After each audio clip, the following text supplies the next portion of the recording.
offering some statistics around how often this is happening and the number of people that this is affecting. This is a public health epidemic, and it is something that is affecting each and every one of us in this room and outside of this room, whether we are aware or not.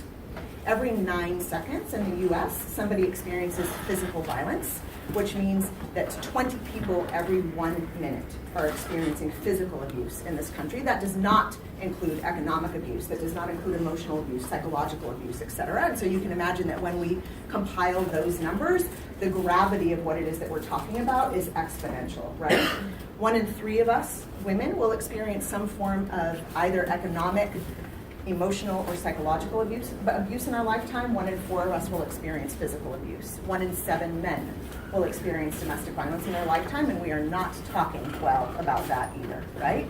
2 in 5 gay or bisexual relationships are experiencing physical violence in their relationship, and the rate of death for those who identify as transgender, as gay, as bisexual is significantly higher than general population, because by the time they disclose what it is that's happening in their relationship, often the consequences are far too great, right? We also know that 10 million children in our country witness domestic violence every year, and that is the #1 predicting factor to either enter into an abusive relationship or become a harm doer ourselves.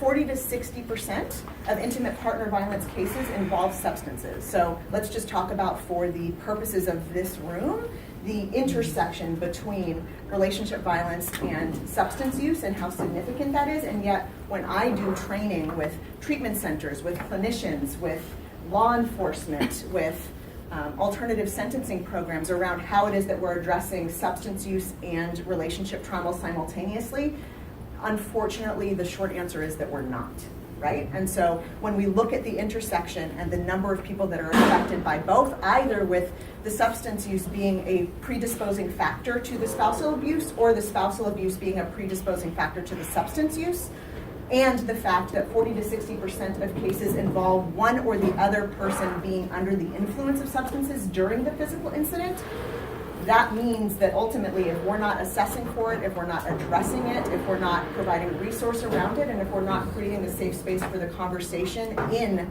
these spaces that we work, whether it's in a case management role, in an intake role, in a clinical role, etc., we're really missing the boat altogether.